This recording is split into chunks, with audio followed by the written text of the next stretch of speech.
ಬ್ಯಾಂಕ್ನಿಂದ ಸಾಲ ಪಡೆದಿರುವ ಸದಸ್ಯರುಗಳು ಸಕಾಲಕ್ಕೆ ಸಾಲವನ್ನು ಮರುಪಾವತಿ ಮಾಡುವ ಮೂಲಕ ಬ್ಯಾಂಕ್ನ ಅಭಿವೃದ್ಧಿಗೆ ಸಹಕರಿಸಬೇಕು ಅಂತ ಅಭ್ಯುದಯ ಮಹಿಳಾ ಪಟ್ಟಣ ಸಹಕಾರ ಬ್ಯಾಂಕ್ ಅಧ್ಯಕ್ಷೆ ಗೀತಾಂಜಲಿ ಅಭಿಲಾಷ್ ಮನವಿ ಮಾಡಿದರು. ನಗರದ ಮಹೇಶ್ವರ ಕಲ್ಯಾಣ ಮಂಟಪದಲ್ಲಿ ಶನಿವಾರ ಆಯೋಜಿಸಿದ ಬ್ಯಾಂಕ್ನ 26ನೇ ಸರ್ವ ಸದಸ್ಯರ ವಾರ್ಷಿಕ ಮಹಾಸಭೆಯ ಅಧ್ಯಕ್ಷತೆಯನ್ನು ವಹಿಸಿ ಅವರು ಮಾತನಾಡಿದರು. ಮಹಿಳೆಯರು ಆರ್ಥಿಕವಾಗಿ ಸ್ವಾವಲಂಬಿ ಜೀವನ ಕಟ್ಟಿಕೊಳ್ಳಬೇಕು ಎಂಬ ಉದ್ದೇಶದಿಂದ ಹಿರಿಯ ಸಹಕಾರಿ ಧುರೀಣರಾದ ವಿಜಯಲಕ್ಷ್ಮಿ ರಾಮಣ್ಣನವರು ಸ್ಥಾಪಿಸಿದ ಈ ಬ್ಯಾಂಕ್ ಈಗಾಗಲೇ ಬೆಳ್ಳಿ ಮಹೋತ್ಸವ ಆಚರಿಸಿರುವ ಸಂತಸದ ವಿಚಾರ. ಬ್ಯಾಂಕ್ನಿಂದ ಸಾಲ ಪಡೆದಿರುವ ಸದಸ್ಯರುಗಳು ಸಕಾಲಕ್ಕೆ ಸಾಲವನ್ನು ಮರುಪಾವತಿ ಮಾಡುವ ಮೂಲಕ ಬ್ಯಾಂಕ್ನ ಅಭಿವೃದ್ಧಿಗೆ ಸಹಕರಿಸಬೇಕು ಎಂದರು. ಚಾಪಕಾಗದ ವಹಿವಾಟಿನಲ್ಲಿ ನಮ್ಮ ಬ್ಯಾಂಕ್ ಮೊದಲ ಸಾಲಿನಲ್ಲಿದೆ. ಇದರೊಂದಿಗೆ ಕಡಿಮೆ ಬಡ್ಡಿ ದರದಲ್ಲಿ ಚಿನ್ನದ ಮೇಲೆ ಸಾಲ ಸೇರಿದಂತೆ ಹಲವಾರು ಸೌಲಭ್ಯಗಳು ಬ್ಯಾಂಕ್ ಒಳಗೊಂಡಿದೆ.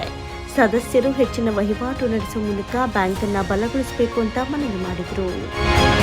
ನಿರಂತರ ಸುದ್ದಿ ಹಾಗೂ ಮನರಂಜನೆಗಾಗಿ ನೋಡ್ತಾ ಇರಿ ಆರ್ಕೆ ಟಾಕ್ಸ್ ಡಿಜಿಟಲ್ ನ್ಯೂಸ್.